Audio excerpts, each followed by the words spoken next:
사랑하는 빛내리 성도 여러분, 8월 23일 화요일 내 영혼을 위한 성경 쓰기 성경을 쓰다입니다.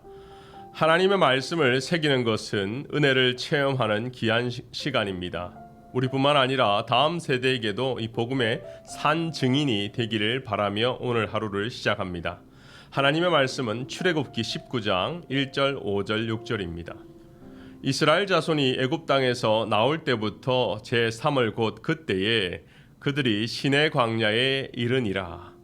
세계가 다 내게 속하였나니 너희가 내 말을 잘 듣고 내 언약을 지키면 너희는 모든 민족 중에서 내 소유가 되겠고 너희가 내게 대하여 제사장 나라가 되며 거룩한 백성이 되리라. 너는 이 말을 이스라엘 자손에게 전할지니라. 여러분, 지금 결혼 반지를 가지고 있습니까? 결혼 반지는 약속의 증표입니다. 결혼할 때 얼마나 행복했는지, 얼마나 기뻤는지 그것을 기억하고 계실 텐데요. 그 약속의 증표 지금도 가지고 계시죠? 한국 역사를 보면 가락지는 신분 확인을 위한 의미로 사용되었습니다. 그래서 대부분의 여인들은 어머니가 딸에게 전해주는 것이 일반적이었어요. 결혼 반지를 처음 사용했을 때는 로마 시대라고 합니다. 사실 이때만 하더라도 결혼할 이성을 돈으로 사는 매매혼의 증거로 반지를 사용했기에 사랑의 증표로는 불완전했어요. 하지만 로마 제국이 복음이 들어오면서 결혼을 통해 주님 안에서 동등하게 남녀가 하나 되는 둥근 모양의 반지를 주고받게 되었다고 합니다. 중요한 것은 시대가 다르고 문화가 다르지만 반지가 서로에게 약속의 증표라는 것입니다. 부부 간의 약속이든 개인 간의 약속이든 국가 간의 약속이든 약속을 하면 반드시 지켜야 하는 것이 약속의 참된 의미인 것이죠. 오늘 우리 주님도 마찬가지입니다. 오늘 본문은 신의 산 언약, 신의 산 약속이라고 불리는 본문인데요.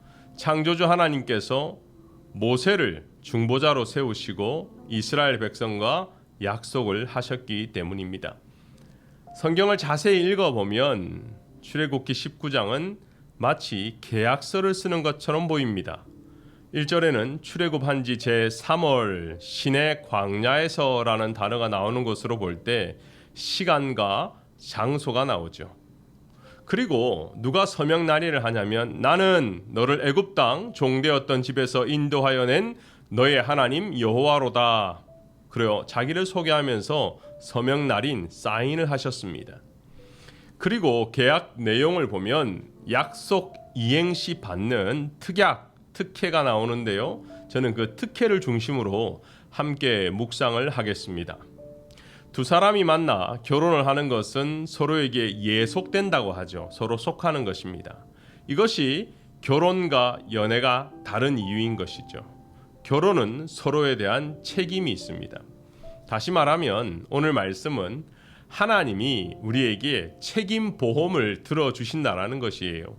5절을 보면 세계가 다 내게 속하였나니. 여러분, 이것을 믿으시는지요? 세상의 보험은 다 해줄 것처럼 말하지만 조건이 많아요.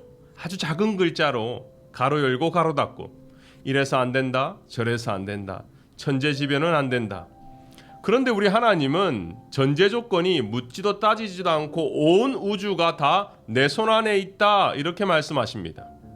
우리가 믿고 의지하는 전지전능하신 그리고 절대 주권의 하나님, 그분이 오늘 서명 날인을 하셨습니다. 그리고 우리는 그분을 아버지로 주라 부를 수 있는 것은 은혜 중에 은혜라는 것이죠. 자, 그렇다면 특혜는 무엇입니까? 첫 번째는 우리가 하나님의 백성이 된다라는 것입니다. 내 소유가 된다라는 것은 자기 것이 된다는 의미인데요. 우리도 자차 보험, 자가에 살아요? 이렇게 여쭤보는 것을 볼 때 일상에서 늘 자가, 자차라는 내 소유라는 의미를 사용하고 있습니다. 우리 주님도 자기 것에 표시를 했습니다. 구약 시대에는 할례를 행했어요. 그러면서 내 백성이다 설명을 했어요. 신약 시대는 세례를 받게 했습니다. 그리고 인을 쳤다라고 합니다. 중요한 것은 어떻게 하듯이 그 핵심은 내 백성이 된다라는 것입니다.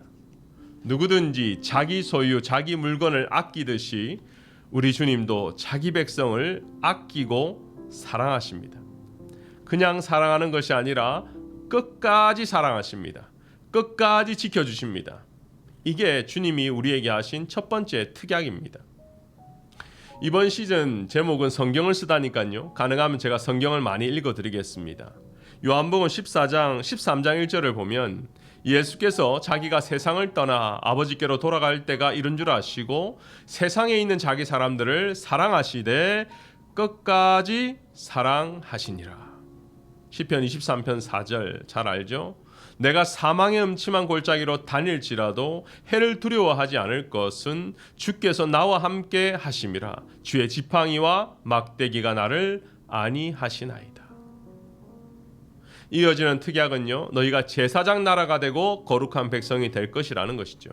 성경을 보면 하나님이 기름 부어 세운 3대 직분이 있습니다. 첫 번째는 왕, 그 다음 선지자, 제사장이죠. 각각의 역할을 다르지만 중요한 것은 하나님이 친히 세우셨다라는 것입니다. 이 모든 축복의 단서는 너희가 내 말을 잘 듣고 지키면 결국은 순종이라는 것이죠. 순종은 단순히 나의 힘으로 내 능력으로 되는 것이 아닙니다. 사도행전 5장 24절을 보면요. 우리는 이 일의 증인이요 하나님이 자기에게 순종하는 사람들에게 주신 성령도 그러하니라. 하나님이 자기에게 순종하는 사람들에게 선물을 주셨는데 그게 뭐냐면 성령 하나님이라는 것이에요.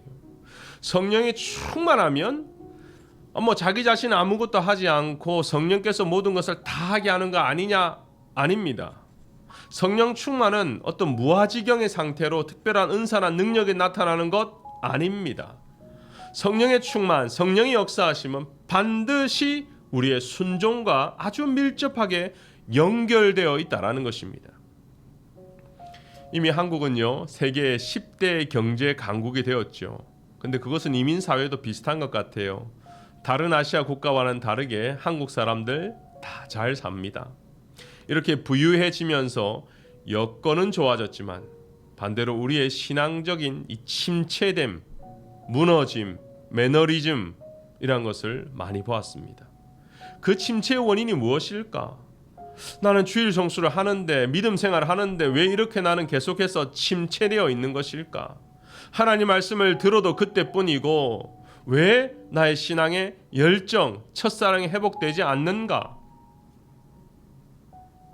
우리 삶 가운데 불순종이 가득하기 때문입니다. 하나님께서 무엇을 명령하시든 그대로 순종할 각오가 점점 사라지고 있다는 것이죠. 반대로 나의 의지, 나의 뜻, 나의 주장, 나의 생각이 더 우선되고 하나님은 도우미가 되지는 않았습니까? 참된 순종이 없으니 하나님을 깊이 체험한 간증도 없어지는 것입니다.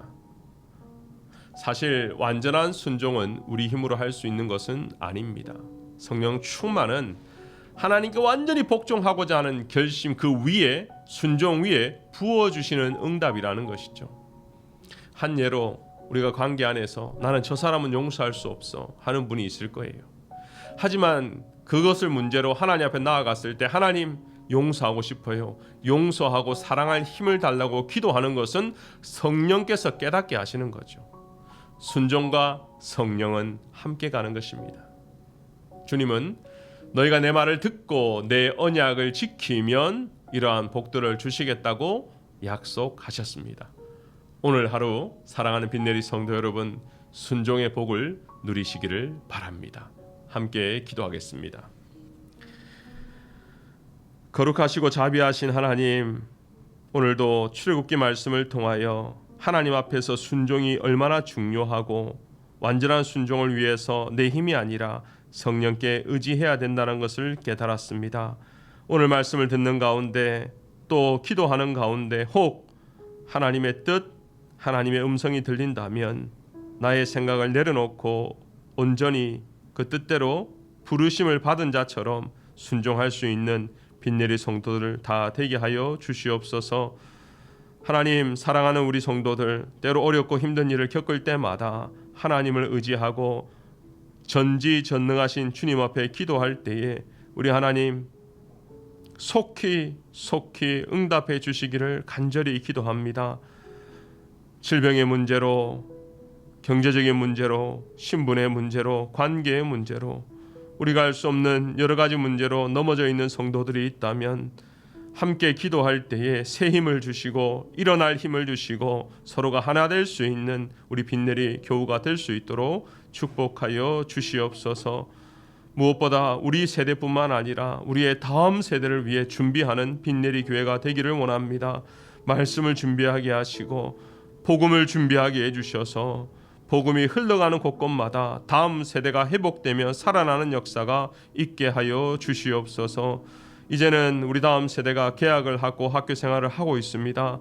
친구 관계에서 또 선생님 안에서 모든 복음의 열매가 학교 안에서도 일어날 수 있도록 주님 지켜 보호하여 주시옵소서. 감사하며 예수님의 이름으로 기도하옵나이다. 아멘.